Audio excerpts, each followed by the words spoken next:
કાકા ચીકુ જેવો આપણો ખાટો થઈ રહ્યો બોલ. હા ખાટી કેરી હોય ખાઈને આવું કહેવાનું. તું ખાઈ જો ભત્રીજા. તો ખાધે પણ બરોબર મને કોઈ દા ગળ્યું લાગ્યું જ નહીં. ખાઈને પછી ખોટું બોલવાનું. એકદમ ખાટું થાય કેરી નો રસ તો ચલો ઘરે ખાટું લાગે. ખાઈ દો તમે. આ જો ને જોજે જોજે કેવું હાકર જેવો હું પણ કઈ બપ્પાઈ વધારે ગળ્યું પણ આ તો ખાટું લાગે. ખાવાનો ખરા બિયારણ આવતાથી લાયા. વલસાડી બિયાર અમારું ક્યાંથી લાયા? વલસાડ થી લાયા લાગીએ. ગોજામ પાર્ટી જોઈ તો કે નહીં સર્કલ જોયું.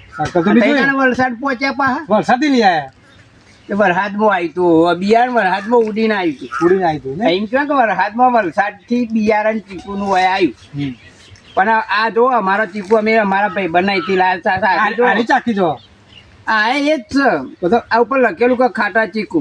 ખાટા ચીકુ કમ્પ્લીટ લખેલું. કાકા ખાવું ખરા કાકા પલપલાની ચોટી મંત્ર એવો પેલું ખાઈ લેવાનું પછી ખાટું કે વાસ્તવમાં ગરીબ લાગતું હોય. ચીકુ તમારા અસલ હોય જો ચીનો ચીકુ જો તમે તો ત્યાં આયા લુગડા તો પહેરીને આયા. ચીકુ પાડતો તો હું.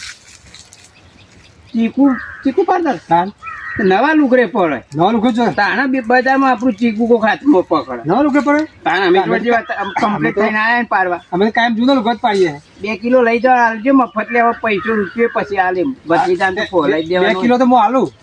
2 કિલો તાન મારે ઘેર બધો ખાસો ખાનારો હું તે 10 કિલો લઈ જજો. પૈસાની આશા ના રાખતો ભત્રીજા. તમે જો પેલા ચીકુ કીધો તો પૈસા કીધા પેલા. એ સાચી વાત.